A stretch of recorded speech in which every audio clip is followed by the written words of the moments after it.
स्वागत है भाई आप सभी का आपके अपने परिवार शिक्षा एम्पायर यूजीसी नेट में। तो कैसे हैं आप सभी, जल्दी से बताओ एकदम से फटाफट।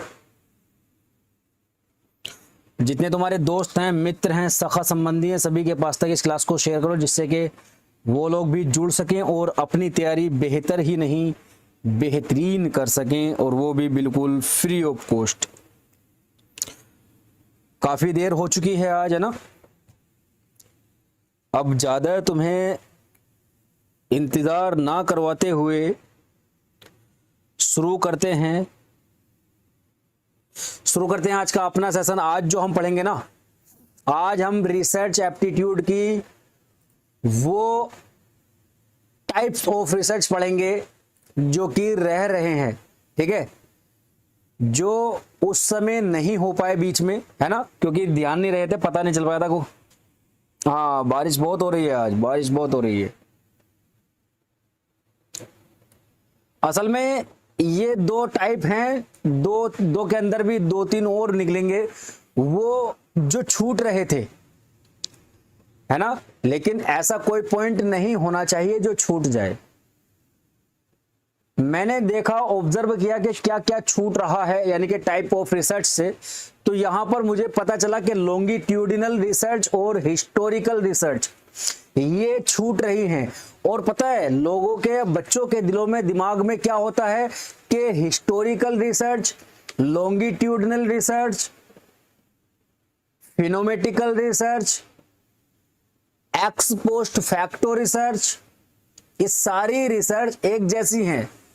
आज मैं तुम्हें क्लियर करूंगा।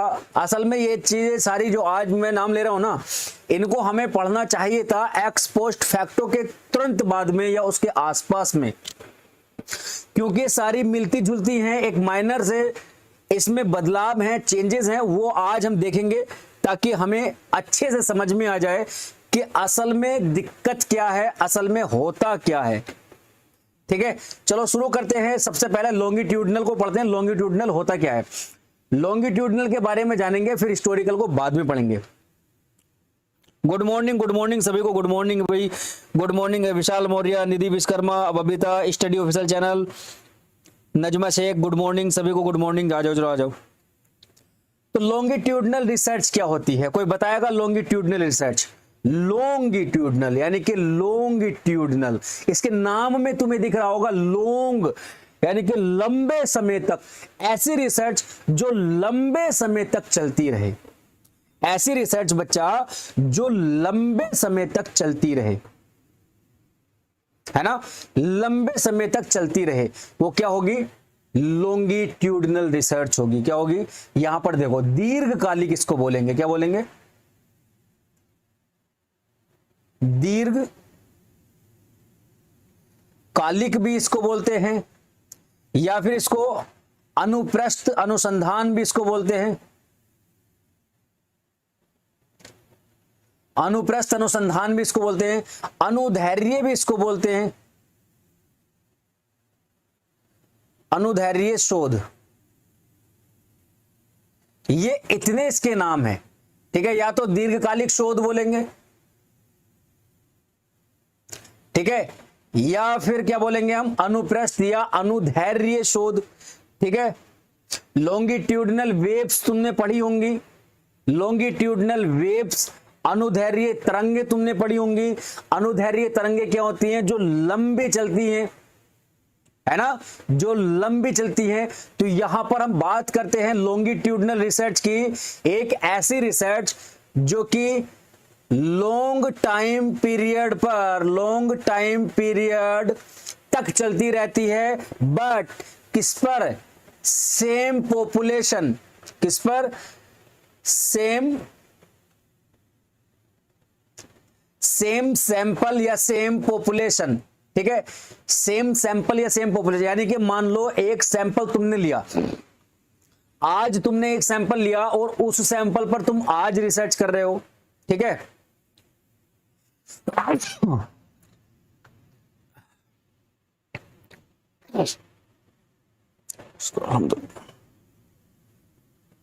हाँ बिल्कुल बिल्कुल, बचपन से 55 तक, है ना।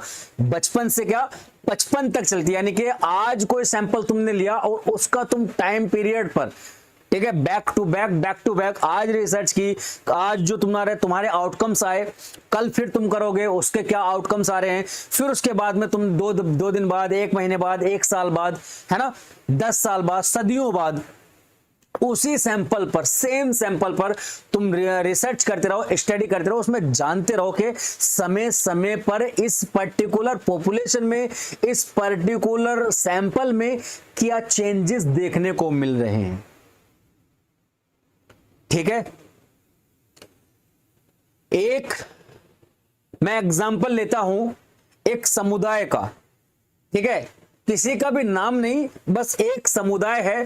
अब वो समुदाय कोई भी हो सकता है, ठीक है, तुमने उस समुदाय को एज ए सैंपल चूज किया, आज तुम उस पर रिसर्च कर रहे हो, स्टडी कर रहे हो कि ये पर्टिकुलर समुदाय, ये पर्टिकुलर सोसाइटी आज क्या कर रही है, आज क्या पहन रही है, कैसे एक दूसरे के साथ रह रहे हैं, कैसे इनके तीज त्योहार हैं, क्या क्या फेस्टिवल्स ये बनाते हैं, क्या पहनते हैं, ये सारी चीजें आज तुमने डेटा कलेक्ट कर लिया है स्टडी करके। उसके बाद में फिर क्या होता है, फिर होता है कि हम अपने इस डेटा को संग्रहित करके रख लें, ठीक है, इस डेटा को हम स्टोर कर लें, फिर उसके बाद में तुम कल फिर से वही चीजें अपनाओ कि आज इनमें कुछ बदलाव आया है नहीं।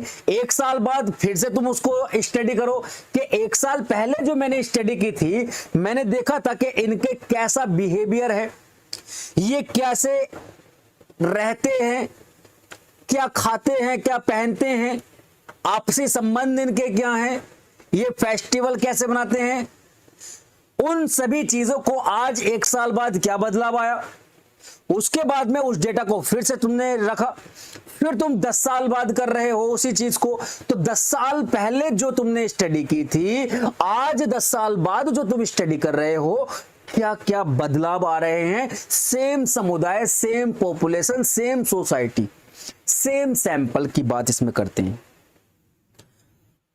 अथर्व यादव, राधे राधे भाई, राधे राधे। जैसे पियाजे की थ्योरी लॉन्गिट्यूडनल है, हां बिल्कुल नजमा, बिल्कुल भी, बिल्कुल।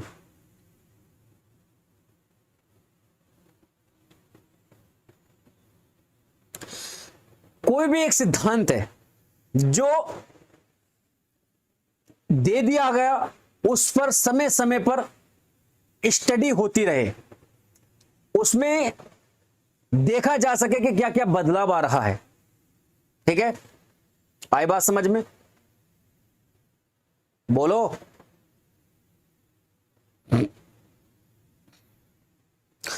लॉन्गिट्यूडनल का पता चल गया, बोलो। लॉन्गिट्यूडनल का पता चल गया। यहां पर मैं कुछ इसकी कैरेक्टरिस्टिक्स लिख दूं, पहचान जाओगे।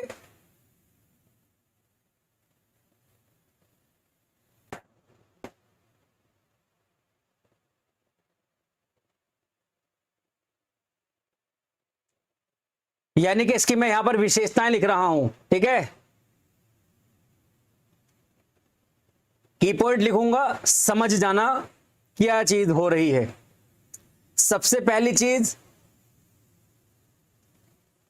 लॉन्ग टाइम तक चलेगी, महीनों, सालों, दशकों, सदियों तक चलेगी। ठीक है,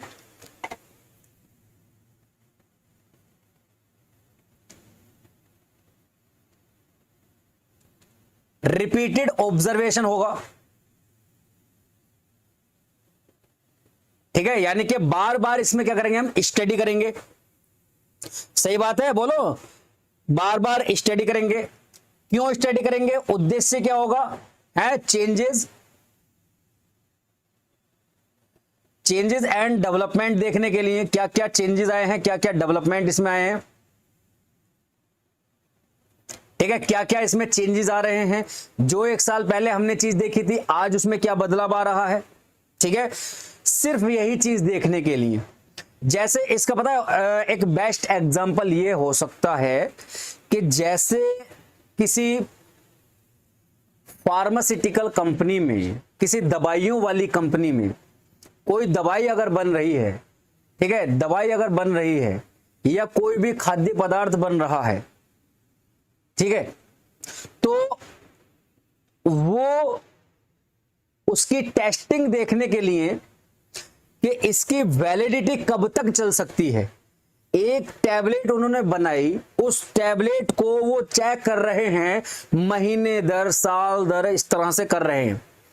तो वहां पर देख रहे हैं वो क्या, इस दवाई की जो वैलिडिटी है, जो एक्सपायरी डेट है, वो कितने साल तक चलेगी। आज उन्होंने कोई चीज बना ली है, उसको 1 साल बाद से फिर वो उसको स्टडी करें, देखें क्या ये उतनी ही इफेक्टिव है या नहीं है, फिर और 1 साल बाद उसमें करें, देखें क्या इतनी ही इफेक्टिव है या नहीं है, फिर और 1 साल बाद करें, फिर देखें क्या इतनी ही इफेक्टिव है या नहीं है। बीच बीच में भी, सालों के बीच बीच में भी, महीने दर महीने भी उसका टेस्टिंग होती रहे, तो वहां पर जहां उन्हें दिखेगा कि यहां अब इसकी इफेक्टिविटी खत्म हो गई है, तो वहां उसको एक लगा दिया जाता है कि ये इसकी एक्सपायरी डेट है, यानी कि इससे पहले पहले इसको तुम बेस्ट वे में यूज कर सकते हो, ठीक है। तो ये इस तरह से लॉन्गिट्यूडनल चलती रहती है एक सैंपल पर, ठीक। चलो, यूज इसका कहां करेंगे हम, एजुकेशन में, एजुकेशन में करेंगे, साइकोलॉजी में करेंगे, ठीक है बच्चा, सोशोलॉजी में करेंगे। एजुकेशन में क्या मतलब है इसका, एजुकेशन में क्या मतलब है बच्चा, एजुकेशन में मतलब है कि मान लो एक ही बैच है मेरा, ठीक है, मेरा एक ही बैच, उस बैच के बच्चों की मैं लगातार स्टडी करता रहूं, ठीक है। आज जो मैं बैच पढ़ा रहा हूं, अगले साल जो और नए बच्चे आएंगे इसी बैच में, ठीक है, 10th क्लास का मान लो मैं एक बैच पढ़ा रहा हूं, उसमें जो बच्चे हैं, ठीक, उनको मैंने ऑब्जर्व किया, उनकी स्टडी की, वो चले गए, फिर अगले साल फिर से दूसरे बच्चे आएंगे, सेम बैच में ही, मेरे पढ़ाने का तरीका भी सेम है, फिर मैं अगले साल उसको स्टडी करूंगा, फिर उससे अगले साल आएंगे, तो मतलब मैं 8-10 साल लगातार वही स्टडी करता रहूं उसी सेम बैच में, तो क्या होगा, मुझे पता चलेगा कि ये जो मेरा एक पर्टिकुलर बैच है, ये पहले साल में कितना इफेक्टिव था, दूसरे साल में कितना इफेक्टिव हुआ, आज 10 साल मुझे लगातार इस 10th क्लास को पढ़ाते हुए हो गए हैं, तो मेरा पढ़ाया हुआ आज कितना इफेक्टिव है, कितने इफेक्टिव तरीके से मैं पढ़ा पा रहा हूं। तो एजुकेशन में इसको हम यूज कर सकते हैं। Good morning Radhika, good morning Radhika Agrawal, Ayush, Ayushi, mission JRF only, good morning, good morning. तो लॉन्गिट्यूडनेस समझ में आ रही है, बोलो। हेल्थ में हम क्या करेंगे इसका, हम हेल्थ में भी इसका यूज कर सकते हैं। हेल्थ में क्या यूज करेंगे भाई, कोई बंदा है वो स्मोकिंग कर रहा है, ठीक है, 20 साल तक स्मोकिंग की उसने, ठीक, हम उसको ये देखेंगे कि स्मोकिंग करने वालों की हृदय पर यानी कि हार्ट डिसीज कैसे इफेक्ट करती है, यानी कि स्मोकिंग हार्ट डिसीज पर कैसे इफेक्ट करती है। तो हम स्मोकिंग वाले बंदों को ही अपने सैंपल के तौर पर लेंगे और हम लगातार स्टडी करते रहेंगे। हम देखेंगे कि एक बंदा हमने पकड़ा, हम उसके शुरुआती स्टेज को देखेंगे कि उसने अभी अभी क्या की है, स्मोकिंग स्टार्ट की है, ठीक है। हम अपने एज ए सैंपल एक बंदे को स्मोकिंग जो कर रहा है अभी स्टार्ट, उसको लेंगे, ठीक है। हम 1 साल बाद देखेंगे कि इसे लगातार स्मोकिंग करते करते 1 साल हो गया है, तो 1 साल में कितना इफेक्ट करा। 10 साल बाद देखेंगे लगातार उसको 10 साल इफेक्ट हो, 10 साल स्मोकिंग करते करते हो गए हैं। हम देख रहे हैं कि 10 साल बाद उसका जो स्मोकिंग वो कर रहा है कंटिन्यू, उसका इफेक्ट उसके हार्ट पर क्या पड़ रहा है, उसके लंग्स पर क्या पड़ रहा है, ठीक है। तो इसी तरह से 20 साल तक देख लिया, तो ये क्या है, हमने एक पर्सन को लिया था जिसने स्मोकिंग स्टार्ट की थी और आज उसको 20 साल हो गए हैं लगातार करते करते। हमारी स्टडी भी लगातार चल रही है। 1 साल की रिपोर्ट हमारे पास है, 2 साल की रिपोर्ट हमारे पास है, 5 साल की, 10 साल की, 15 साल की, आज 20 साल की रिपोर्ट भी हमारे पास आ गई है और हमें दिख रहा है कि ये इफेक्ट लगातार स्मोकिंग करने का हमारे सामने है। आई बात समझ में यहां तक? Good morning Anuradha, good morning जी, गुड मॉर्निंग। क्लियर हो रहा है या नहीं ये बताओ पहले तो। अभी इसके टाइप भी पढ़ेंगे हम, क्लियर हो रहा है या नहीं। एक बेस्ट एग्जांपल इसका पता क्या हो सकता है? बेस्ट एग्जांपल इसका, बेस्ट एग्जांपल होता है जैसे कि प्रेगनेंसी का। सबसे बेस्ट एग्जांपल जो बहुत अच्छे से तुम समझ सकते हो, प्रेगनेंसी। उसमें क्या होता है, मान लो एक महिला के गर्भधारण हुआ, ठीक है, और गर्भधारण होते ही तुमने स्टडी करनी शुरू कर दी।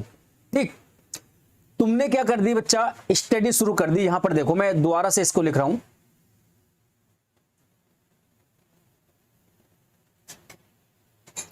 ठीक है, तुमने स्टडी शुरू की, तुमने इसमें चेंजेस देखने शुरू किए, ठीक है। यानी जब महिला का गर्भधारण हुआ तो उसमें बहुत सारे चेंजेस देखने को मिलेंगे, उसके फिजिकल चेंजेस देखने को मिलेंगे, ठीक है, फिजिकल चेंजेस देखने को मिलेंगे, यानी कि फिजिकल हेल्थ तुम देखोगे उसकी, तुम उसकी मेंटल हेल्थ पर भी क्या पड़ेगा, असर पड़ेगा, मेंटल हेल्थ पर भी क्या पड़ेगा, असर पड़ेगा, चेंजेस आएंगे मेंटल हेल्थ पर भी, ठीक है। उसके बॉडी चेंजेस भी तुम्हें देखने को मिलेंगे। तो ये सारे चेंजेस तुम्हें देखने को मिलेंगे। एक महीने बाद तुमने स्टडी की तो ये चेंजेस मिले, 2 महीने बाद तुमने स्टडी की उसी पर्टिकुलर उसी महिला पर तो ये चेंजेस देखने को मिलेंगे, 5 महीने बाद ये अलग चेंजेस देखने को मिलेंगे, है ना। 9th मंथ बाद अलग चेंजेस देखने को मिलेंगे। तो पर्टिकुलर सैंपल हमारा एक ही है, यानी कि महिला एक ही है, हम लगातार उसकी 9 महीने तक स्टडी करते रहें, वो क्या होगी, हमारी लॉन्गिट्यूडिनल रिसर्च होगी बच्चा। क्या होगी, लॉन्गिट्यूडिनल रिसर्च, यानी कि एक ही सैंपल पर हम लगातार बहुत लंबे समय तक, महीनों तक, सालों तक, दशकों तक, सेंचुरीज तक हम उसी रिसर्च को करते रहें।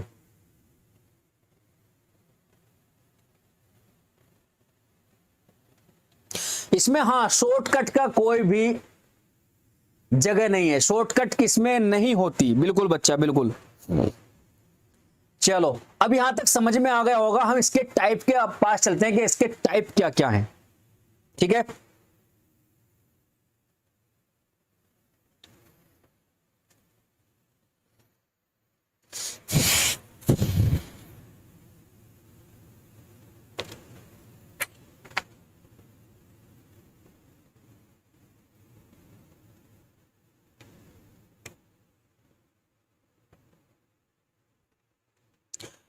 बताओ भाई यहां तक समझ में आया?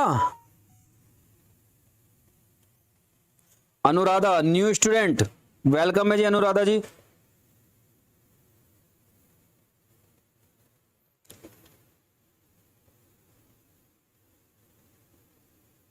चलो बहुत बढ़िया भाई, जो नए बच्चे आते रहे हैं उनका स्वागत करते रहा करो, उनको ऐसा ना लगा करे कि हम कहीं नए गोला पर आ गए, है ना। हम कहीं पीके के गोला पर तो नहीं आ गए हैं, कोई हमसे बात नहीं कर रहा, कोई हमसे तो हमारा स्वागत नहीं कर रहा।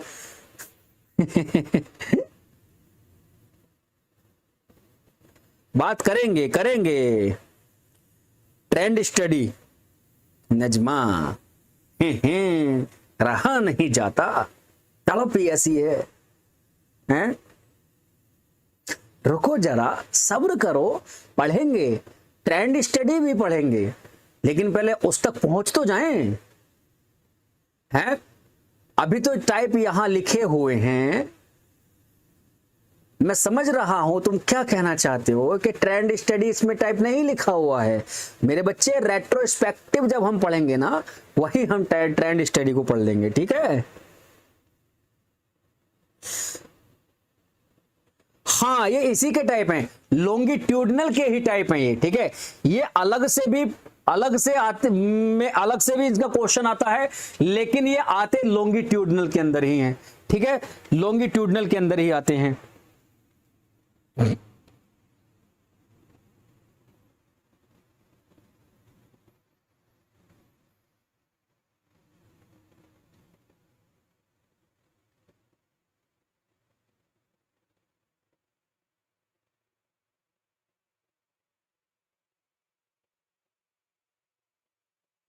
हाँ, सही बात है।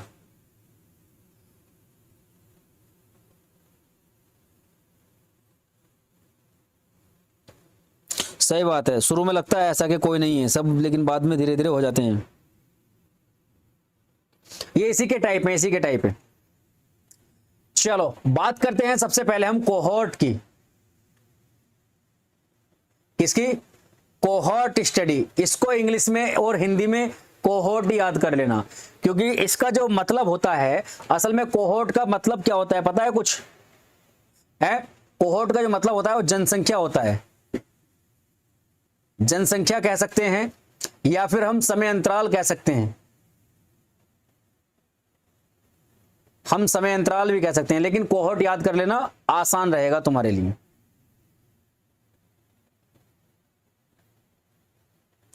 यानी कोहॉर्ट की अगर हम बात करेंगे तो कोहॉर्ट कैरेक्टरिस्टिक्स पर ध्यान देता है। यानी जो हमारा सैंपल है, हमने अपनी लॉन्गिट्यूडनल स्टडी करने के लिए जो एक सैंपल को हमने चुना था, हमने एक पॉपुलेशन को जो चुना था, हमने एक समुदाय को जो चुना था, जिस पर हम लगातार स्टडी कर रहे थे कि भाई आज इसमें क्या चेंजेस हैं, आज इसमें क्या चेंजेस हैं, आज इसमें क्या चेंजेस हैं, ठीक है। आई बात समझ में? बोलो। तो हम जो पॉपुलेशन को, जो सैंपल को सिलेक्ट कर रहे हैं, कलेक्ट कर रहे हैं, उस पर हम क्या करें, उस पर हम यहां पर अगर सेम कैरेक्टरिस्टिक्स यानी कि विशेषताएं समान हैं, ठीक है, हम यहां पर विशेषताओं की बात करेंगे। ध्यान देना बच्चा, हम यहां पर विशेषता की बात करेंगे। यानी सेम विशेषता के हम सैंपल को यहां पर चेंज कर सकते हैं। हम यहां पर मान लो अगर कोई स्मोकिंग वाला बंदा है, ठीक है, स्मोकिंग वाला बंदा है, हम स्टडी करना चाह रहे हैं कि लॉन्ग पीरियड तक हम लगातार अगर स्मोकिंग करें तो क्या इफेक्ट आएंगे। हमारा पॉइंट क्या है, हमारा टॉपिक क्या है कि स्मोकिंग का लगातार करने से हेल्थ इफेक्ट क्या होता है। हमारा सैंपल क्या होगा? हमारा सैंपल होगा स्मोकिंग करने वाले पर्सन, ठीक है। तो सेम विशेषता क्या होनी चाहिए? स्मोकिंग करता हुआ वो पर्सन होना चाहिए, वो व्यक्ति स्मोकिंग करता हुआ होना चाहिए, तब हमारा वो सैंपल होगा। कोहोर्ट का मतलब क्या है? कोहोर्ट का मतलब ये है कि हम विशेषताओं पर ज्यादा, कैरेक्टरिस्टिक्स पर ज्यादा ध्यान देंगे। अगर आज हमारे पास सैंपल ए है जो लगातार क्या कर रहा है, स्मोकिंग करते हुए उसे 10 साल हो गए, ठीक है, हम चाहें तो अपने उस सैंपल को चेंज करके दूसरा सैंपल हम ले सकते हैं, दूसरे व्यक्ति के ऊपर हम रिसर्च कर सकते हैं। हमारा टॉपिक सेम रहेगा, ठीक है, हमारे कैरेक्टरिस्टिक्स सेम रहेंगे। यानी कि जो सैंपल ए हमारे पास पहले था वो 10 साल से लगातार स्मोकिंग कर रहा था, सेम क्वांटिटी में कर रहा था, ठीक है, रोज की वो 10 सिगरेट पी रहा था, ठीक है। आज हम उस सैंपल को हटा करके दूसरा सैंपल अगर लेना चाहे, कि हमने एक सैंपल पर तो देख लिया कि ये हमारे रिजल्ट आ रहे हैं, हम दूसरे सैंपल को लेना चाहेंगे, बट ध्यान रखना यहां पर कैरेक्टरिस्टिक्स सेम रहेंगी। जो पहले सैंपल में थी वो रोज की 10 सिगरेट पी रहा था और 10 साल उसको लगातार हो गए थे। हम दूसरा सैंपल बी जो लेंगे, हम उसको भी वही देखेंगे कि रोज की 10 ही सिगरेट ये पी रहा है और 10 ही साल इसको हो गए हैं, इस पर क्या इफेक्ट पड़ेगा। आई बात समझ में? नहीं, सेम विशेषता होगी। क्या होगी बच्चा? विशेषता सेम होगी, विशेषता सेम होगी, कैरेक्टरिस्टिक्स सेम होंगी और हमारा टॉपिक सेम होगा। ठीक है, सेम विशेषताओं वाला सैंपल को हम चेंज कर सकते हैं, ग्रुप को चेंज कर सकते हैं। आई बात समझ में यहां तक?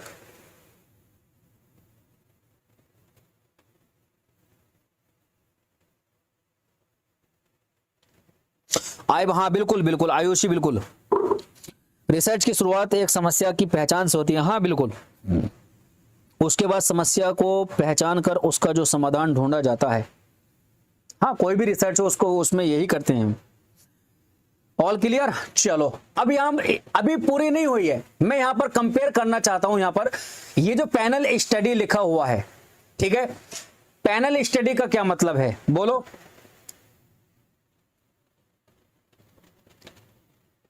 हाँ, पैनल स्टडी का क्या मतलब है? पैनल स्टडी का मतलब है कि यहां पर जो सैंपल है, यहां पर जो सैंपल है वो फिक्स हो जाता है। ठीक है, यहां पर सैंपल क्या होता है? फिक्स हो जाता है। यहां पर सैंपल क्या है? सैंपल फिक्स नहीं होता, यहां पर सैंपल फिक्स नहीं होता। लेकिन देखो, कोहोर्ट में सैंपल फिक्स नहीं होता। अगर तुम्हें एक बार रिसर्च करके एक सैंपल पर तुम्हें फिर से उसकी स्टडी करनी है तो तुम सेम कैरेक्टरिस्टिक्स का, विशेषताओं का दूसरा सैंपल ले सकते हो, सेम टॉपिक को जानने के लिए।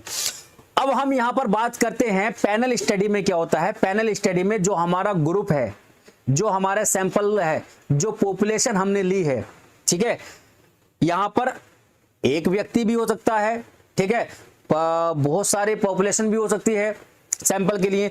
तो हम बात कर रहे हैं जो सैंपल हमने लिया है स्टडी के लिए, वो क्या होगा? फिक्स हो जाएगा।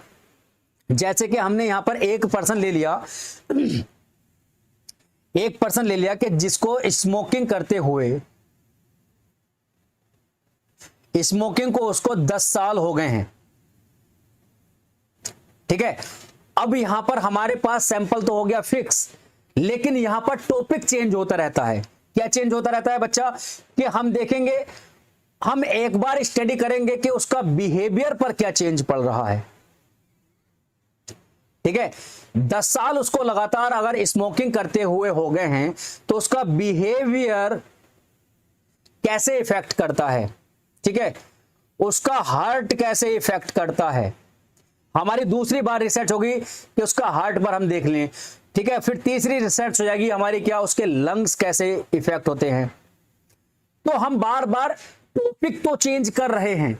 ध्यान से सुनना बच्चा, मेरे पॉइंट को ध्यान से सुनना। मैं क्या अंतर बताना चाह रहा हूं, असल में सबसे बड़ी प्रॉब्लम यही है कि अंतर ही समझ में नहीं आता है कोहोर्ट का और पैनल स्टडी का। ध्यान से सुन लेना, कोहोर्ट की बात मैं बार बार रिपीट कर रहा हूं, मैं बार बार जो रिपीट कर रहा हूं, जो मैं बोल रहा हूं बार बार, वो बच्चा मैं इसीलिए बोल रहा हूं कि तुम्हारे समझ में आ जाए, तुम्हें इरिटेट करने के लिए बार बार नहीं बोल रहा मैं। कोहोर्ट स्टडी का मतलब होता है कि वहां पर टॉपिक तो सेम रहेगा, हम टॉपिक को सेम रखेंगे, वहां पर सैंपल को हम बदल सकते हैं, सैंपल को हम बदल सकते हैं बशर्ते हमारे दूसरे सैंपल की भी जो कैरेक्टरिस्टिक्स हैं वो सेम रहें। पैनल स्टडी में क्या होता है? पैनल स्टडी में सैंपल फिक्स हो जाता है लेकिन टॉपिक चेंज होते रहते हैं, टॉपिक चेंज होते रहते हैं। जैसे कि एक स्टडी हमने कर ली अपने बिहेवियर के लिए, बिहेवियर का एक टॉपिक हो गया, हम देख रहे हैं कि स्मोकिंग करने वाला जो बंदा है वो 10 साल तक उसने जो स्मोकिंग की है उसका बिहेवियर में क्या चेंज आया। हमने बिहेवियर के बारे में जानकारी कर ली, हम दूसरी रिसर्च करेंगे, दूसरे टॉपिक पर जाएंगे, लेकिन सेम सैंपल रहेगा, यानी कि वही पर्सन रहेगा, ए पर्सन ही रहेगा जो भी हमने पहले लिया था। हम दूसरी रिसर्च करेंगे कि इसको 10 साल जो स्मोकिंग करते हुए हो गए हैं उसके हार्ट पर क्या इफेक्ट हो रहा है। हार्ट की बात हमने कर ली, फिर हम टॉपिक चेंज करेंगे, हम उसके लंग्स के बारे में जानेंगे। ठीक है, जैसे कि मैंने एक एग्जांपल बताया था कि भाई कोई जनजाति है या कोई समुदाय है, कोई कम्युनिटी है, उसके ऊपर तुम स्टडी कर रहे हो तो वो कम्युनिटी फिक्स हो जाएगी, वो कम्युनिटी फिक्स हो जाएगी, पर्टिकुलर वही होगी। ठीक है, पर्टिकुलर वही होगी और वो जो फिक्स हमने कर दी है कि हमें बस इतने ही व्यक्तियों पर, हमने उसमें से जो 10 व्यक्ति चुन लिए, हमने वो 10 व्यक्ति चुन लिए और उन 10 व्यक्तियों पर ही हम बार बार रिसर्च करते रहेंगे, बार बार रिसर्च करते रहेंगे। आज हम देखें कि ये किस तरह से रहते हैं, ये स्टडी हमने कर ली। हम कल को दूसरा टॉपिक ले लें कि इनके आपसी संबंध क्या है, वो दूसरा टॉपिक हम कर लें, लेकिन उन 10 पर ही वो सैंपल हमारा फिक्स हो गया है, सैंपल नहीं बदल सकता। कोहोर्ट में क्या होगा, कोहोर्ट में हम सैंपल को बदल सकते हैं। 10 जो हमने लिए थे उनको छोड़ करके हम उसी कम्युनिटी के 10 और किसी दूसरे व्यक्तियों को हम चुन करके हम कोहोर्ट में स्टडी कर सकते हैं, लेकिन पैनल में नहीं होगी। क्या बच्चा ये क्लियर हुआ डाउट? मेरे बच्चे एक बार बता दो जरा यार।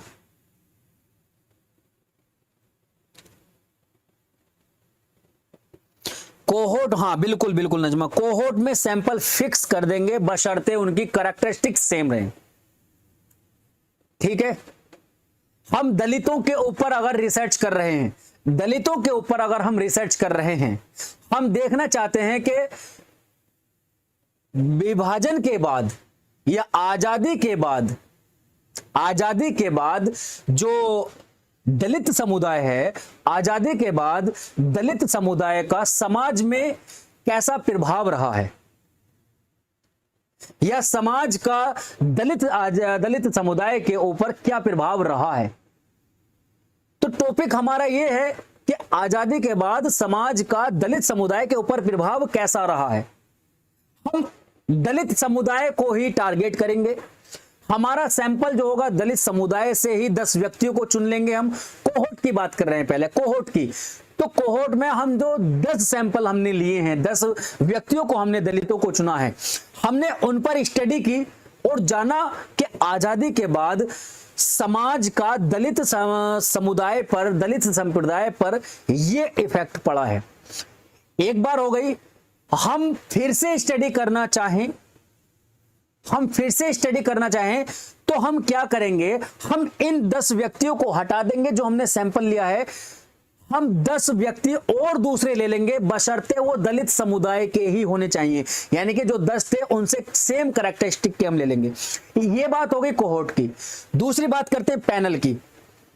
हमने 10 जो दलित लिए थे, ठीक है, 10 दलित लिए थे, हमने उन पर स्टडी की थी कि आजादी के बाद समाज का दलित समुदाय पर क्या प्रभाव रहा। एक बार स्टडी ये हो गई, ठीक। हमने सैंपल को कर दिया फिक्स, वो 10 के 10 व्यक्तियों को हमने कर लिया अपने घर में बंद। हम उनको नहीं जाने देंगे कहीं भी, हम उनको अपने पास रखेंगे और बस उन पर स्टडी करते रहेंगे। हमने बंद कर लिया है उनको कहीं नहीं जाने देना है, ना वो बाहर जा सकते हैं और ना ही दूसरे कोई अंदर आ सकते हैं। हमने ताला लगा लिया है अंदर से, ठीक है। अब हमने एक स्टडी कर ली। हम कल को फिर से 1 साल बाद फिर से हम कोई स्टडी करें सेम सैंपल पर, हम बदल दें उसी टॉपिक को कि आजादी के बाद अब दलितों का समाज पर प्रभाव देखेंगे। तो टॉपिक चेंज हो गया। पहले हम समाज का दलितों पर प्रभाव देख रहे थे, अब दलितों का समाज पर प्रभाव देखेंगे। तो क्या है, टॉपिक चेंज हो रहे हैं, दोनों में ये अंतर है। ठीक है बच्चा, समझ में आ गई बात। सौरभ कुमार, राधे राधे जी, राधे राधे।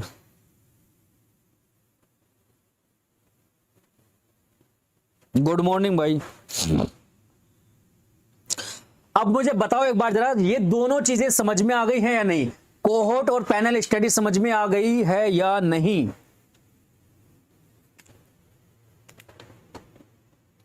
जल्दी बताओ मेरे भाई, जल्दी बताओ, जल्दी एकदम फटाफट। अब क्लियर है? बिल्कुल, चलो बहुत बढ़िया, बहुत बढ़िया जी, बहुत बढ़िया। चलो अब बात करते हैं हम रेट्रोस्पेक्टिव स्टडी की, यानी इसको हम बोलते हैं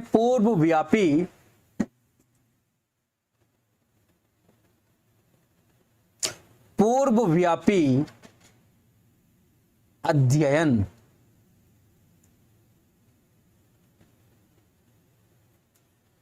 इसका मतलब क्या है?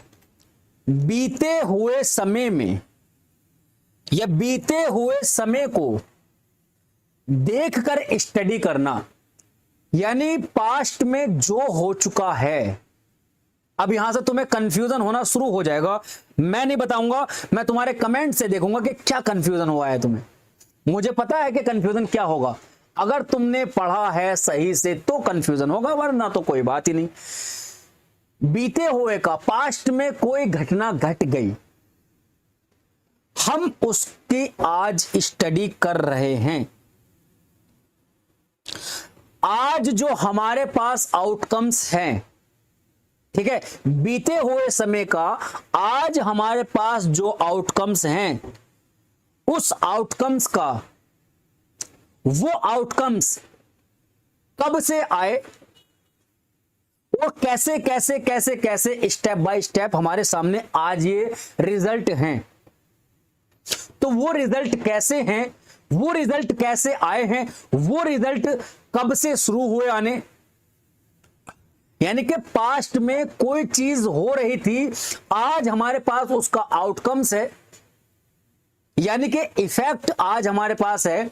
तो वो इफेक्ट कब से होना शुरू हुआ था, उसकी स्टडी करना। पास्ट की, हाँ बिल्कुल बिल्कुल बिल्कुल, नहीं बबीता जी अभी नहीं। हिस्टोरिकल भी हम अभी एक इसको रिलेट करेंगे, हिस्टोरिकल को एक्स पोस्ट फैक्टो को। बिल्कुल नजमा ने सही बताया है।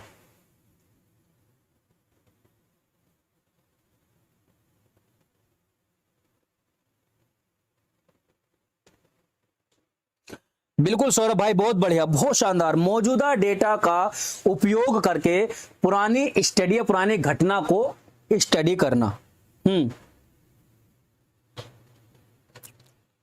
चलो अब यहां पर हम देखते हैं कि पुराने रिकॉर्ड्स क्या हैं। पुराने रिकॉर्ड्स क्या हैं, ठीक है, पुराने रिकॉर्ड्स क्या हैं। हम यहां पर मेमोरीज को भी देखेंगे, ठीक है, क्या देखेंगे, मेमोरीज को भी देखेंगे, ठीक है। हम यहां पर क्या देखेंगे, फाइल्स देखेंगे, ठीक है। हम यहां पर ओल्ड सर्वे देखेंगे, ओल्ड सर्वे क्या क्या हुए हैं। असल में यहां पर तुम्हें कंफ्यूजन हो रहा होगा एक्स पोस्ट फैक्टो से, कि वो भी पुरानी घटनाओं से हम स्टडी कर रहे थे और यहां भी पुरानी घटनाओं की बात कर रहे हैं, ठीक है। ये लेकिन वहां पर क्या कर रहे थे, वहां पर हम कोजैलिटी को देख रहे थे। कोजैलिटी को मतलब हम कोज एंड इफेक्ट को देख रहे थे। हम देख रहे थे कि पुरानी कोई घटना है, पुराने कोई फिनोमिना हुआ है, तो पुराना फिनोमिना, पुरानी घटना जिसके आज हमारे पास आउटकम्स हैं, उसके क्या कारण रहे थे, कोज क्या रहे थे, जिसका इफेक्ट आज हमें देखने को मिल रहा है, उसका इफेक्ट का कारण क्या था, कोज क्या था। कोजैलिटी को हम देखते हैं, ठीक है। हम वहां पर कोजैलिटी को देखते हैं, कोरिलेशनल स्टडी करते हैं। कोरिलेशनल स्टडी करते तो हैं एक्स पोस्ट फैक्टो में भी, बट वेरिएबल में हमारा कंट्रोल नहीं होता। अगर वेरिएबल में कंट्रोल हो जाएगा तो वो हमारी एक्सपेरिमेंटल रिसर्च हो जाएगी। बात हम कर रहे हैं एक्स पोस्ट फैक्टो की, तो वहां पर वेरिएबल में हमारा कोई कंट्रोल नहीं होता।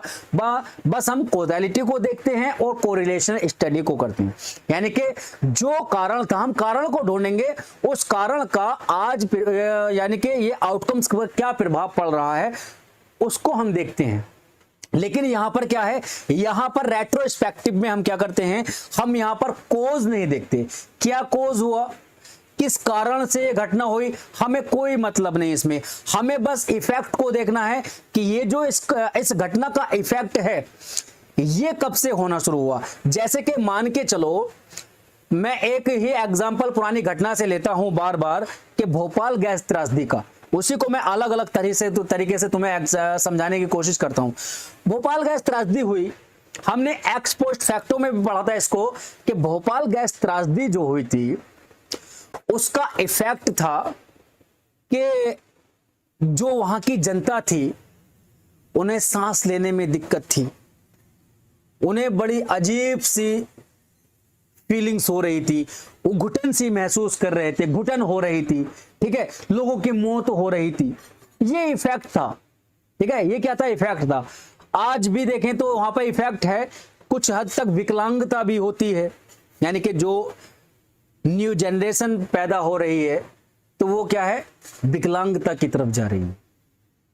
क्या जा रही है, विकलांगता। तो वहां पर ये इफेक्ट हैं। तो ये जो इफेक्ट आज पढ़ रहे हैं, इसके कोज क्या थे, हम एक्सपोस्ट फैक्टों में कोज को ढूंढते हैं कि कारण क्या थे, यानी कि भोपाल गैस त्रासदी हुई क्यों, ऐसी क्या वजह रही जो ये सब हुआ, एक्सपोस्ट फैक्टो। अब हम यहां पर देखेंगे कि उसके इफेक्ट क्या है। रेट्रोस्पेक्टिव में हम देखते हैं कि जो घटना घटी है उसके लॉन्ग टाइम तक हम स्टडी करते रहते हैं, लॉन्ग टाइम तक लॉन्गिट्यूडनल हो गई, लेकिन हम स्टडी किसकी कर रहे हैं, इफेक्टिव की कर रहे हैं, पूर्व में, यानी कि पहले जो घटना घट चुकी है पूर्व व्यापी अध्ययन हम कर रहे हैं, रेट्रोस्पेक्टिव कर रहे हैं। सिर्फ इफेक्ट को, हम उसके प्रभाव को, भोपाल गैस त्रासदी से लोग पीड़ित हुए हैं, हम उनको स्टडी कर रहे हैं, हम लोगों को बात कर रहे हैं, लोगों से जान रहे हैं, समझ रहे हैं, हम वहां के रिकॉर्ड्स देख रहे हैं, जो पुराने रिकॉर्ड्स हैं हम रिकॉर्ड्स को पढ़ेंगे कि क्या क्या इफेक्ट उस समय हुए, आज क्या इफेक्ट हैं। ठीक है, हम वहां पर मेमोरीज को देखेंगे, ठीक है, हम फाइल्स को पढ़ेंगे, डॉक्यूमेंट्स को पढ़ेंगे, है ना।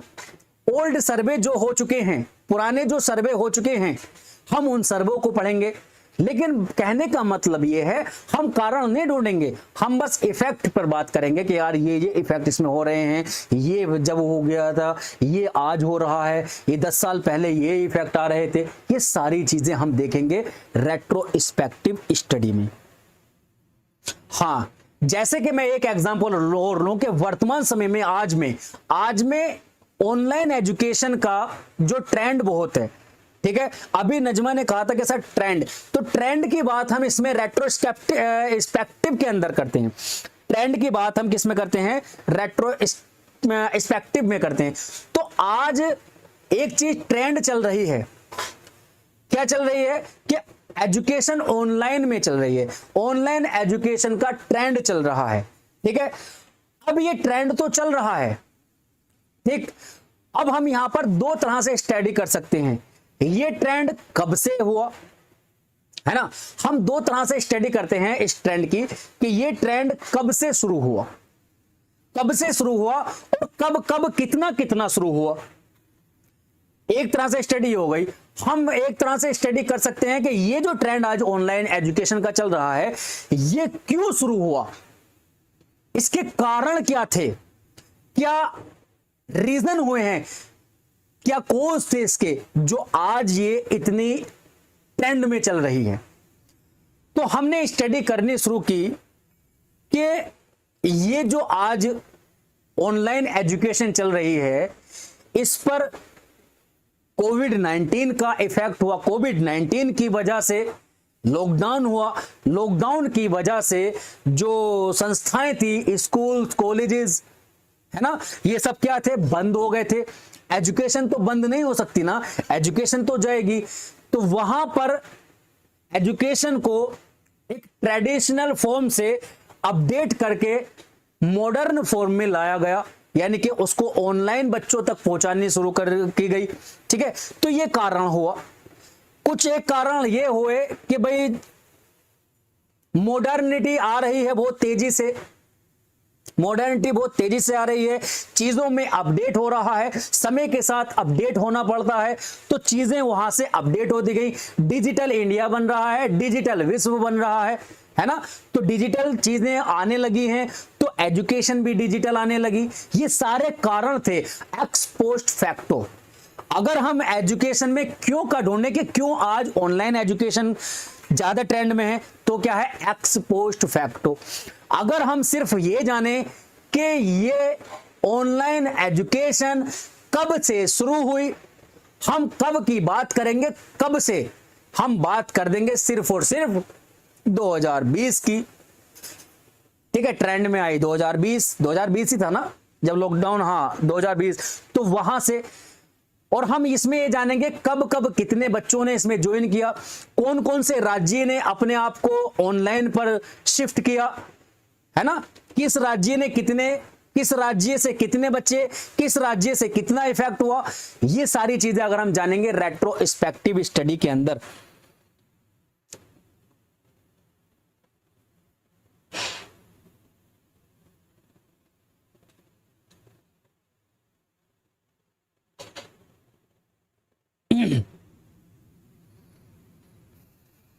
हाँ, उसमें देखो यहां पर सैंपल फिक्स या अलग की बात नहीं है, यहां पर बस ये है कि पीछे क्या हो चुका है, ठीक है, पीछे क्या हो चुका है और उसके प्रभाव आज क्या है। अब मुझे ये बताओ, रेट्रोस्पेक्टिव एक्स पोस्ट फैक्टो दोनों में कंफ्यूजन तो नहीं है ना। मैं इस क्लास को कंप्लीट करके छोड़ूंगा, चाहे 1.5 घंटा मुझे पढ़ाना पड़े, क्योंकि कल हो सकता है मैं छुट्टी करूं, ठीक है, कल छुट्टी कर सकता हूं, क्योंकि कल जाना है, पीएचडी का काम है थोड़ा सा, है ना,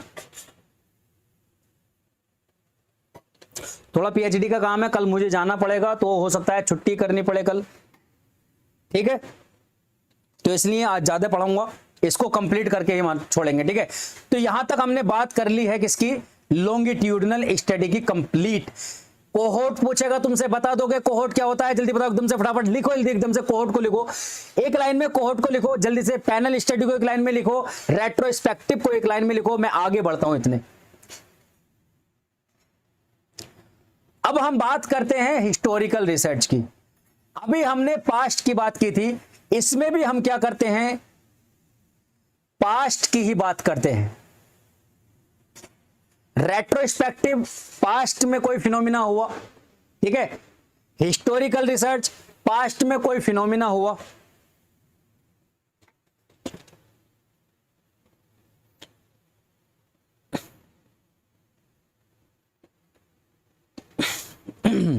बहुत बढ़िया नजमा, बहुत शानदार। क्या इतने सारे बच्चों में सिर्फ नजमा ही पढ़ रही है, हैं? एक्स पोस्ट फैक्टो में हमने पास्ट को देखा और रेट्रोस्पेक्टिव में भी हमने पास्ट को देखा, लेकिन उसकी वहां पर अलग अलग बात की थी हमने कि एक्स पोस्ट फैक्टो में कारण देखते हैं और रेट्रोस्पेक्टिव में हम क्या देखते हैं, सिर्फ और सिर्फ इफेक्ट को देखते हैं। हिस्टोरिकल रिसर्च की बात करते हैं हम। देखो एक्स पोस्ट फैक्टो जो थी, यहां भी हम उसी को कंपेयर करेंगे, यहां भी हम एक्स पोस्ट फैक्टो को ही कंपेयर करेंगे।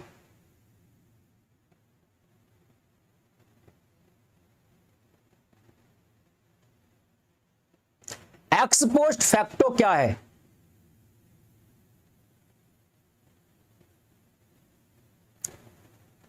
क्वांटिटेटिव है, क्या है, क्वांटिटेटिव है।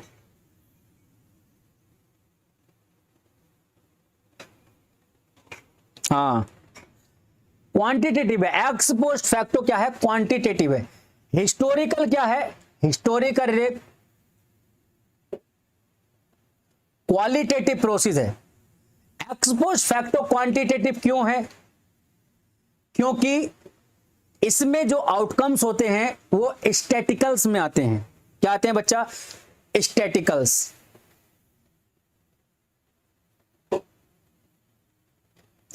इसमें जो आउटकम्स होते हैं वो क्या होते हैं, इसमें आउटकम्स कैसे होते हैं, वो कॉन्टेक्सचुअल होते हैं।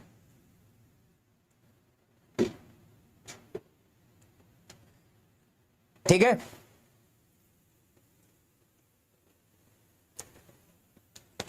बहुत बढ़िया, बहुत शानदार, बहुत शानदार।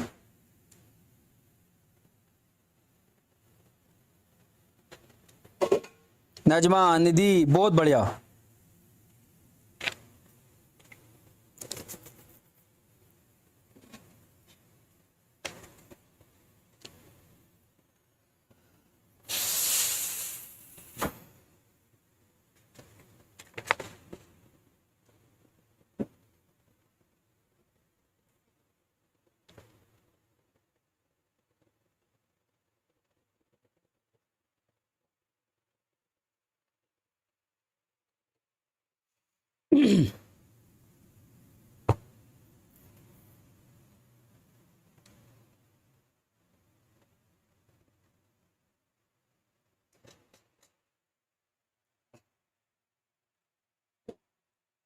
चलो यहां तक हो गई। क्वालिटेटिव है, कॉन्टेक्सचुअल है, ठीक है। यहां पर होता क्या है, हिस्टोरिकल रिसर्च में होता है ये कि कोई पहले घटना घट चुकी है, ठीक है, पहले कोई घटना घट चुकी है, उस घटना पर हम क्या करेंगे, उस घटना पर हम स्टडी करेंगे। क्या करेंगे बच्चा? स्टडी करेंगे। ठीक है, स्टडी क्या करेंगे? स्टडी ऐसे कर, देखो यहां भी क्या है, यहां भी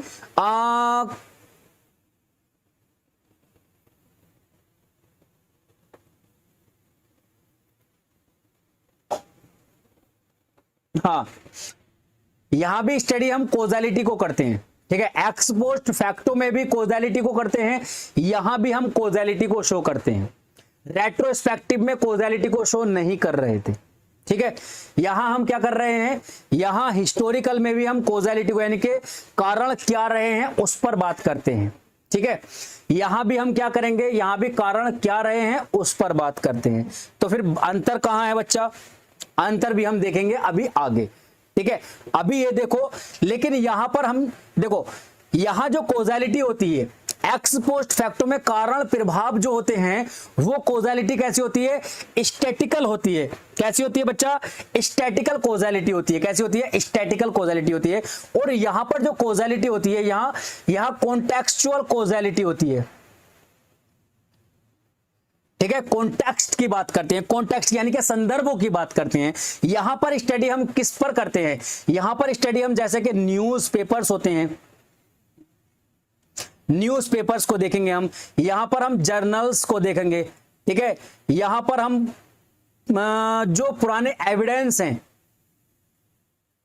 एविडेंसेस को देखेंगे। यहां पर हम पब्लिक लाइब्रेरी में जाएंगे, वहां पर हम बुक्स को पढ़ेंगे। ये सारी चीजें हैं। ठीक है, ये सारी चीजें होती हैं, हम पुरानी चीजों को पास्ट में बहुत लंबे समय पे पहले हो चुकी हैं और हम आज उसकी स्टडी कर रहे हैं। ठीक है, हाँ, अतीत की घटनाओं की डॉक्यूमेंटेशन की बात करते हैं। इसमें हम फोकस करते हैं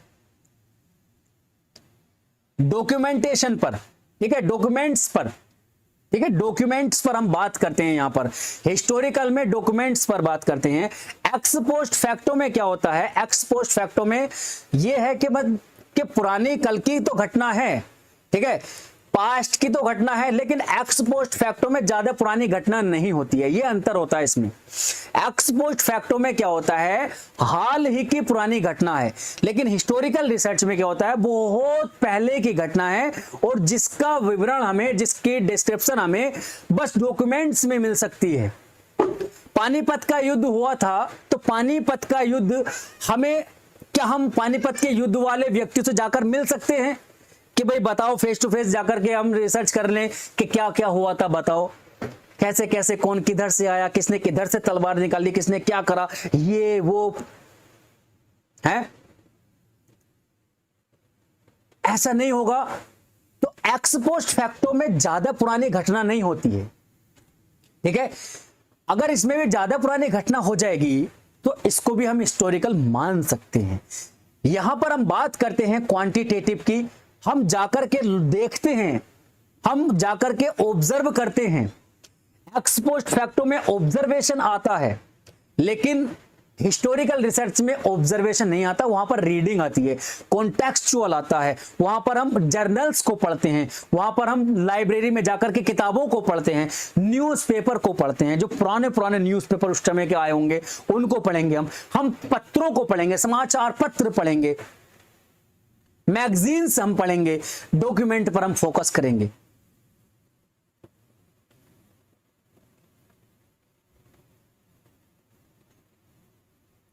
हाँ, बिल्कुल बिल्कुल बिल्कुल।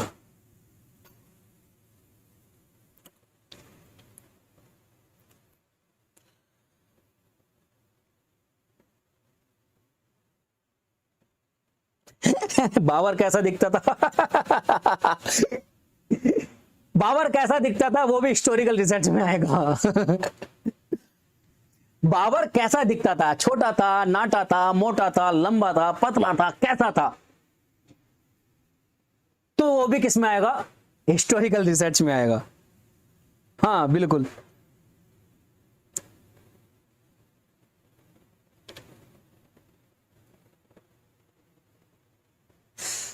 कॉन्टेक्सचुअल क्या क्या होता है? कॉन्टेक्सचुअल कॉजेलिटी का मतलब क्या है ये नहीं पता। कॉन्टेक्सचुअल कॉजेलिटी क्या है ये नहीं पता। कॉन्टेक्सचुअल कॉजेलिटी का मतलब है कि यहां पर हम कोजालिटी तो देख रहे हैं, कारण प्रभाव, कोज एंड इफेक्ट तो हम देख रहे हैं, लेकिन वो कॉन्टेक्सचुअल देख रहे हैं। कॉन्टेक्सचुअल का मतलब है जिसमें एक्सप्लेनेशन आती है, ठीक है, जिसमें एक्सप्लेनेशन आती है, जिसमें हम एविडेंस की बात करते हैं, हमारे पास साक्ष्य क्या क्या हैं, हमारे पास डॉक्यूमेंट्स क्या क्या हैं उस चीज के, हम किसी पर्टिकुलर रिसर्च पर हम बात करते हैं, पानीपत के युद्ध पर अगर हम बात कर रहे हैं, ठीक है, तो वहां पर हम देखेंगे कॉन्टेक्सचुअल कॉजेलिटी को, ठीक है, यानी कि उसके हम जर्नल्स को देखेंगे, हम उसके एविडेंस को देखेंगे, ठीक है, हम उसके डॉक्यूमेंटेशन को देखेंगे, ये सारी चीजें हम देखेंगे, एक्सप्लेनेशन को उसकी देखेंगे, तो वहां पर कॉन्टेक्सचुअल होती है, ठीक है। स्टैटिकल कॉजेलिटी का मतलब है हम जा रहे हैं, लोगों से मिल रहे हैं, हम भोपाल गैस त्रासदी में गए, वहां पर जाकर के हमने कंपनी के अंदर जाकर देखा कि मशीनों में क्या क्या दिक्कत थी, यहाँ के कर्मचारियों में क्या क्या, उन्होंने क्या क्या लापरवाही की या नहीं की, ये सब चीजें हैं वो स्टैटिकल में आती हैं, ठीक है बच्चा। विकास सौराष्ट्रीय,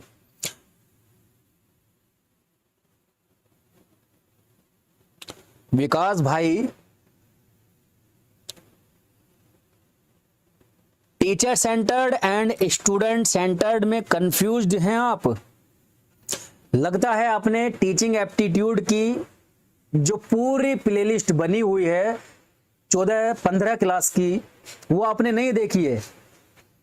जब मैंने वहां पर शायद तीसरे नंबर की क्लास है मेथड्स ऑफ टीचिंग, जाकर के देख लेना एक बार, अभी प्लेलिस्ट बनी हुई है, वहां जाना और जाकर के टीचिंग एप्टीट्यूड की 3rd नंबर की क्लास है methods of teaching, methods of teaching, models of teaching, ठीक है, इसको देख लेना कि क्या क्या मॉडल हैं, ठीक है। मॉडल में जैसे कि पैडागोजी टीचिंग मॉडल की बात की थी मैंने, वहां पर पैडागोजी टीचिंग मॉडल की बात की थी, हल्का सा मैं तुम्हें बता दे रहा हूं, जाकर के डिटेल में वहां देख लेना। पैडागोजी टीचिंग मॉडल की बात की थी, वहां पर हम बात करते हैं टीचर सेंटर्ड की बात करते हैं, क्या बात करते हैं, टीचर सेंटर्ड की बात करते हैं।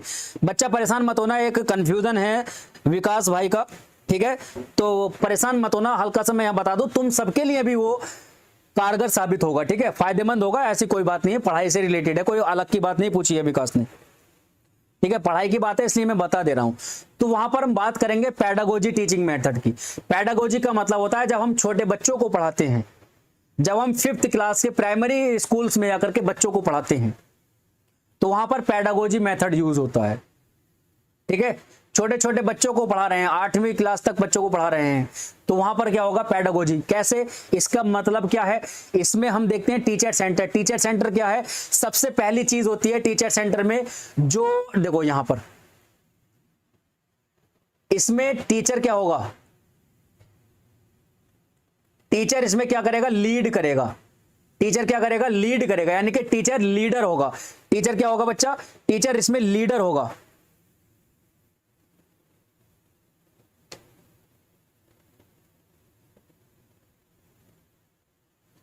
ठीक है, ठीक है, टीचर क्या करेगा, इसमें लीड करेगा, तो लीडर होगा, मतलब मुझे क्या पढ़ाना है, कैसे पढ़ाना है, कितना पढ़ाना है, कब पढ़ाना है, कहां पढ़ाना है, किसको पढ़ाना है, ये सारी चीजें जो होंगी, कब पढ़ाना है, किसको पढ़ाना है, कैसे पढ़ाना है, कितना पढ़ाना है, ये सारी चीजें किस पर निर्भर करेंगी, ये टीचर पर निर्भर करेंगी। टीचर ने कहा 2 + 2 4 होते हैं, तो बच्चे को भी 2 + 2 4 ही करने पड़ेंगे। टीचर ने कहा 2 दूनी 4 होते हैं, तो बच्चे को भी 2 दूनी 4 ही करने पड़ेंगे। 2 2 जा 4, तो 2 2 जा 4 ही उसको करना पड़ेगा, ठीक है। टीचर ने कहा a + b का whole square, a² + b² + 2ab होता है, तो बच्चे को भी यही करना पड़ेगा। मतलब हर एक चीज का कंट्रोल किसके पास हो, टीचर के पास हो। छोटे बच्चे की क्लासों में तुमने देखा होगा ना कि बच्चे क्या होते हैं, पैसिव होते हैं। पैसिव मतलब इनएक्टिव होते हैं, बच्चा सिर्फ बैठा है, बैठ करके बस टीचर को वो ऑब्जर्व कर रहा है, टीचर क्या कर रहा है, जो टीचर ने किया वही बच्चे ने ऑब्जर्व किया। अपनी तरफ से बच्चा ना तो उसमें कुछ सवाल पूछता है, बच्चा छोटा बच्चा ना सवाल पूछेगा क्लास में बैठ करके, बस कितना पढ़ाना है, कहां पढ़ाना है, किसको पढ़ाना है, कैसे पढ़ाना है, ये सारी बातें टीचर सेंटर में आती हैं, ठीक है, ठीक है बच्चा। अब हम बात करते हैं, एक ही चीज यहां पर समझ लेना, बस एक ही चीज कि टीचर लीडर होता है। इसमें टीचर क्या होता है? लीडर होता है। अब जब हम बात करेंगे किसकी? स्टूडेंट सेंटर्ड की या लर्नर सेंट्रिक मेथड की, तो वहां पर टीचर क्या होता है? टीचर लीडर नहीं होता, टीचर वहां पर एज ए फैसिलिटेटर होता है। क्या होता है बच्चा? एज ए फैसिलिटेटर होता है टीचर। जब हम बात करते हैं स्टूडेंट सेंटर में, स्टूडेंट सेंट्रिक मेथड में जब हम बात करते हैं, तो वहां पर जो टीचर होता है, वहां पर टीचर लीडर नहीं होता, वहां पर टीचर फैसिलिटेटर होता है। आपको वो फैसिलिटेट करेगा, आपको वो रास्ता बताएगा। चलना किसको होगा? तुम्हें होगा। टीचर यहां पर अगर कह रहा है ना कि सर 2+2, टीचर कह रहा है कि 2+2 4 होते हैं, तो बच्चा वहां पर उसको क्या करेगा? फीडबैक भी देगा, वहां पर उसको क्रिटिसाइज भी करेगा। सर 2+2 4 नहीं होते, सर 2+2 4 नहीं होते, सर ये हो सकते हैं क्या? सर ये हो सकते हैं क्या? सर ऐसा हम करें तो ऐसा हो सकता है क्या? ये स्टूडेंट सेंट्रिक है।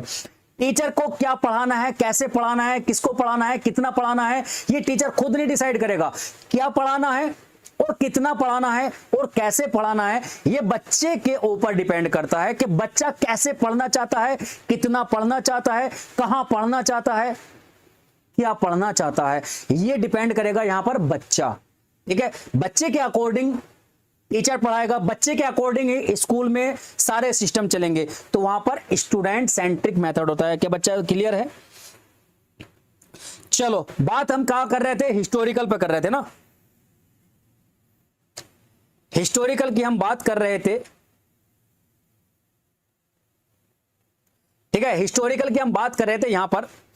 तो इसमें हम देख रहे थे कि जो पुरानी चीजें हैं, हम वहां पर कॉन्टेक्सुअल कोजैलिटी की बात कर रहे थे। ठीक है, कॉन्टेक्सुअल कोजैलिटी की हम बात कर रहे थे, तो वहां पर क्या था कि हम यहां पर व्याख्याओं की बात कर रहे हैं, यहां पर हम डॉक्यूमेंटेशन की बात कर रहे हैं कि क्या क्या डॉक्यूमेंट रहे होंगे। ठीक है, ये सब चीजें हम चल रहे थे।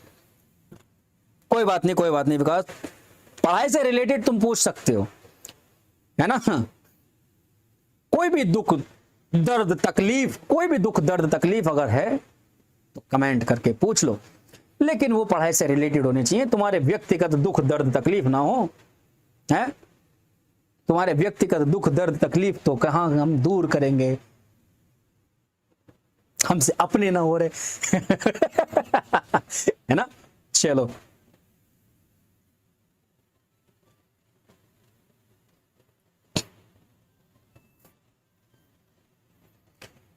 ठीक है, जैसे कि हमने देखा कि भाई भारत के स्वतंत्रता आंदोलन में गांधी जी के असहयोग आंदोलन के कारण और प्रभाव क्या थे। एक टॉपिक मैं तुम्हें देता हूं कि स्वतंत्रता संग्राम में, कि भारत के स्वतंत्रता संग्राम में गांधी जी का जो असहयोग आंदोलन था, उसके समाज पर क्या कारण और प्रभाव थे। ठीक है, उसके कारण और प्रभाव क्या थे, ये हमें देखना है। तो हम भाई आंदोलन, गांधी जी का असहयोग आंदोलन तो हो चुका ना है, बहुत पहले हो गया, बहुत पहले हो गया।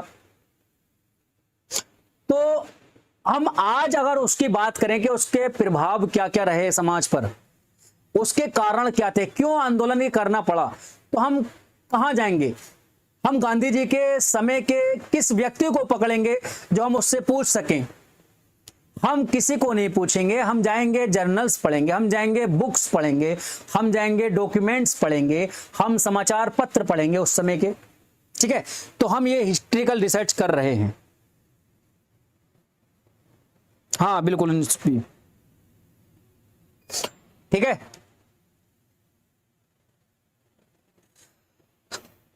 अब आई बात समझ में, बोलो।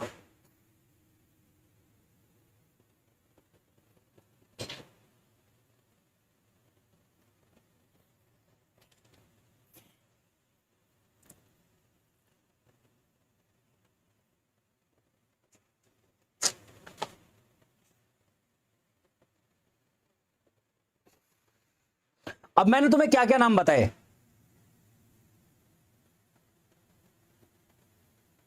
मैंने तुम्हें एक बताया एक्स पोस्ट फैक्टो रिसर्च। देखो,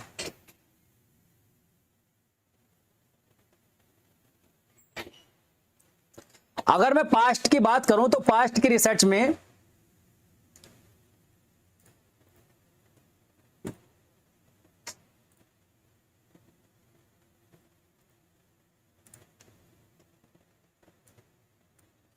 पास्ट की रिसर्च में मैंने कुछ जितनी भी रिसर्च तुम्हें बताई है उनकी बात मैं यहां करता हूं। देखो यहां देखो, इस शब्द को याद रखना, ठीक है। यहां एक मैंने पास्ट में बताई थी एक्स पोस्ट फैक्टो, ठीक है। एक मैंने बता दी थी रेट्रोस्पेक्टिव,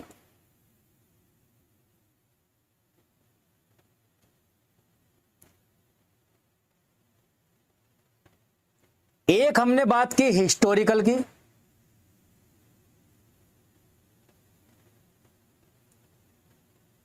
एक और नाम आता है पता है किसका?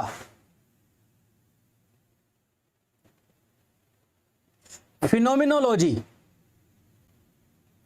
फिनोमिनोलॉजी, ये चार चीजें हैं जो हमारे सामने आती हैं पास्ट की घटनाओं पर केंद्रित जो होती हैं। हमें हर तरह से घूम फिर के, चाहे कैसे भी कुछ भी करें, चाहे हम एक्सपोस्ट करें, चाहे हम कॉज़ैलिटी को देखें या ना देखें, हम चाहे सिर्फ प्रभाव की बात करें, हम बात करते हैं पास्ट की ही। एक्सपोस्ट फैक्टो में जैसे मैंने बताया था कॉज़ैलिटी को देखते हैं और उसमें कारण प्रभाव भी देखते हैं, ठीक है। यहां देखो एक्सपोस्ट फैक्टो में क्या क्या देखते हैं? कॉज़ैलिटी को देखते हैं। हिस्टोरिकल में क्या देखते हैं? कॉज़ैलिटी को देखते हैं। लेकिन रेट्रोस्पेक्टिव में कॉज़ैलिटी को चेक नहीं करते। फिनोमिनोलॉजी में कॉज़ैलिटी को चेक नहीं करते, ठीक है। ये बातें होती हैं। एक्सपोस्ट फैक्टो में कॉज़ैलिटी कैसी होती है? स्टैटिकल कॉज़ैलिटी होती है। हिस्टोरिकल रिसर्च में कॉज़ैलिटी कैसी होती है? कॉन्टेक्सचुअल कॉज़ैलिटी होती है। कैसी? कॉन्टेक्सचुअल, ठीक। यहां पर हम कोज की बात करते हैं, यहां पर कोज की बात हम नहीं करते कि क्या कारण रहा भाई, नहीं हम कर रहे कि भोपाल गैस त्रासदी हुई तो हमें नहीं पता कि क्यों हुई, कि हम जानना भी।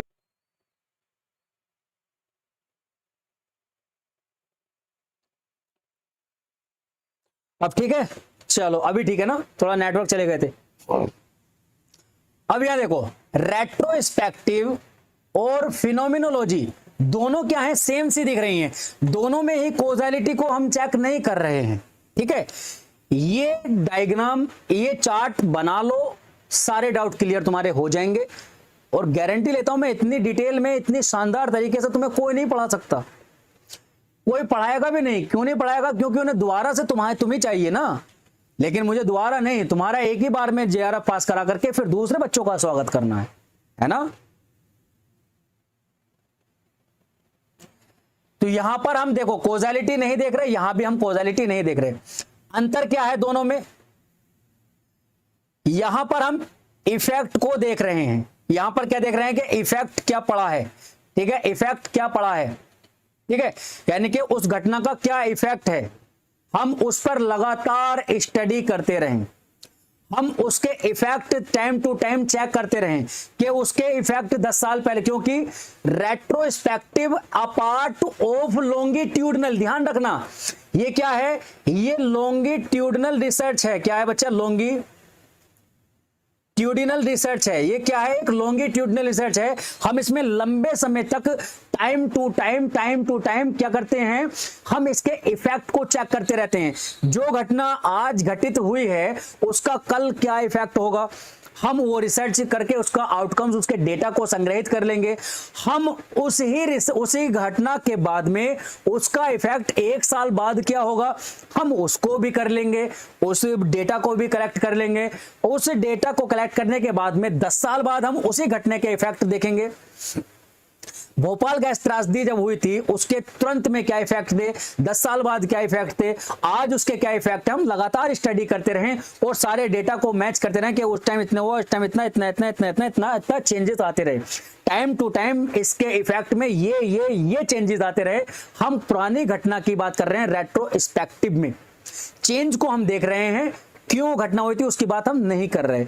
हम बात करते हैं फिनोमिनोलॉजी की। यहां पर हम बात करते हैं ठीक है, यहां पर हम बात करते हैं, यहां पर हम फिनोमिनोलॉजी की बात करते हैं कि लाइवली लोग, वहां पर जो लोग हैं, जो पॉपुलेशन है, वो लाइवली कैसे फेस कर रहे हैं। ठीक है, हम यहां पर जीवन यापन की बात करते हैं, हम यहां पर क्या करते हैं, जीवन यापन की बात करते हैं। जीवन यापन मतलब जो लोग वो पीड़ित हैं, जो पीड़ित वहां के लोग हैं, है ना, जो वहां के पीड़ित लोग हैं, उन्होंने कैसे उस घटना को जिया है, कैसे उस घटना को उन्होंने अनुभव किया है, कैसे उस घटना की वजह से लोगों ने अपनों को खोया है, कैसे उस घटना ने लोगों के संबंधों को इफेक्ट किया है, यानी कि फीलिंग्स क्या है उनकी, उनके एक्सपीरियंस क्या है उनकी। हम यहां पर लाइवली की बात करते हैं, किसकी बच्चा, लाइवली की बात करते हैं। लाइवली वहां की पॉपुलेशन ने कैसे इस घटना को फेस किया है, यहां पर यह अंतर है दोनों में।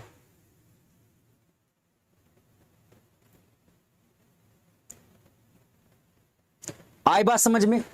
ठीक है, चारों चीजें क्लियर हो गई या नहीं, बोलो, चारों चीजें क्लियर हो गई,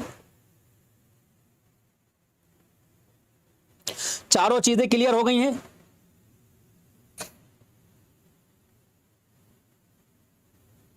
बताओ भाई, बताओ, जल्दी बताओ।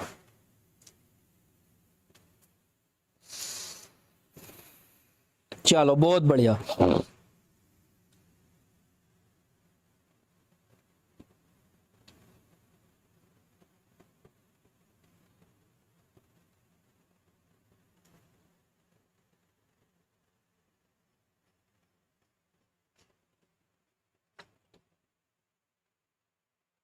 ये सारी चीजें मैंने तुम्हें एक लाइन में लिखी हैं, क्यों, क्योंकि ये सारी रिलेट करती हैं पास्ट से, पुरानी घटना से, x post facto, historical, retrospective, phenomenology. ये चीजें पता है क्या, मैं चाहता ना तो मैं इन चीजों को छोड़ भी सकता था, मैं चाहता इन चीजों को छोड़ भी सकता था, क्योंकि ये छूट भी रही थी और किसी बच्चे ने नोटिस भी नहीं किया था कि सर ये रेट्रोस्पेक्टिव क्या होती है, हिस्टोरिकल क्या होती है, फिनोमिनोलॉजी क्या होती है, एक्स पोस्ट फैक्टो तो आपने पढ़ा दी सर, बाकी नहीं पढ़ाई। मैं चाहता तो छोड़ भी सकता था, मैं हटा के फ्री में तो पढ़ा रहा हूं, मैं पैसे थोड़ी ले रहा हूं, लेकिन नहीं, असल में मेरा टारगेट यहां फ्री और पैसे इन सभी का नहीं है। मेरा टारगेट है कि हर बच्चे तक फ्री और क्वालिटी कंटेंट पहुंचाना। मैं पता है, रात में पीपीटी बना रहा था आगे की क्लास की लास्ट करने की, यानी कि रिसर्च एथिक्स की बात करने की, रिसर्च एथिक्स की बात कर देता और रिसर्च एप्टीट्यूड कंप्लीट कर देता, लेकिन मैंने कहीं ना कहीं सोचा यार कुछ छूट रहा है, मैंने देखा कि कुछ छूट रहा है और मैंने फिर पीछे किताबें खंगालनी पड़ी, क्योंकि ये हर एक जगह कहीं नहीं मिलती, ये सारी चीजें एक जगह कहीं नहीं मिलेंगी तुम्हें, कहीं भी एक जगह कहीं नहीं मिलेंगी। एक्स पोस्ट फैक्टो अलग है, रेट्रोस्पेक्टिव अलग है, और रेट्रोस्पेक्टिव को भी लोग अलग से पढ़ाते हैं, लेकिन वहां पर हम रिलेट नहीं कर पाते।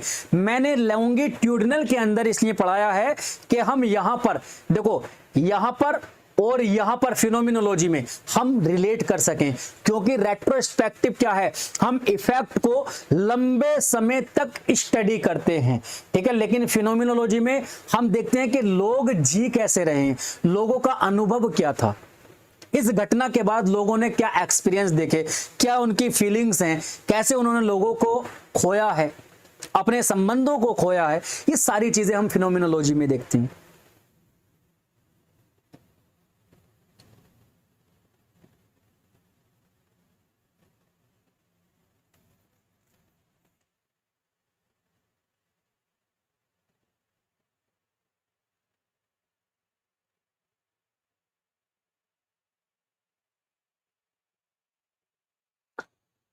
सर हिस्टोरिकल में आज बोल देती, बट थंबनेल देखकर खुश हो गई थी। अच्छा नजमा, ठीक है।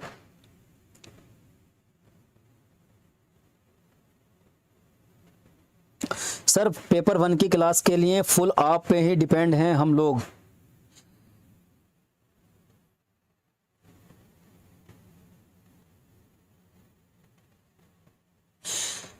सर रेट्रोस्पेक्टिव को हिंदी में क्या बोलते हैं? रेट्रोस्पेक्टिव को हिंदी में बोलते हैं पूर्वव्यापी शोध, पूर्वव्यापी अध्ययन। पूर्वव्यापी अध्ययन, पूर्वव्यापी यानी कि पूर्वव्यापी मतलब पुराने या बीते हुए समय में जो घटना हो चुकी है उसका इफेक्ट पर अध्ययन करना, ठीक है, पूर्वव्यापी अध्ययन। तो तुम लोग मुझ पर डिपेंड हो पेपर 1 के लिए, ये मुझे पता है। यही तो मैंने रात सोचा, पता है 3 बजे, ढाई बजे के आसपास की बात है। तो मैंने सोचा कि यार बच्चे मुझ पर भरोसा कर रहे हैं और मैं वादे पे वादे कर रहा हूं, तो मैं कुछ चीज कमी नहीं छोड़ूंगा। मैं हमेशा से कहता हूं कि कंटेंट में कमी बिल्कुल मैं नहीं छोड़ूंगा, बस मेहनत में कमी तुम मत छोड़ना। और इस बार हम पेपर की खोपड़ी में क्या करेंगे? फोड़ देंगे, हथौड़ा मारेंगे, ठीक है, क्या मारेंगे? हथौड़ा मारेंगे। वहां को हथौड़ा मत ले जाना कभी कंप्यूटर में मारने लगो, ए चलना रिया तो चल, तू क्यों नहीं चल लिया, तू चल नहीं रिया, मैं तो तुझे मार दूंगा, चीर दूंगा, फाड़ दूंगा, ये कर दूंगा, वो कर दूंगा। ऐसा नहीं करना है, ठीक, बड़े प्यार से, तल्लीनता के साथ में बहुत अच्छे से एग्जाम को देना है, ठीक है। हाँ क्वेश्चन,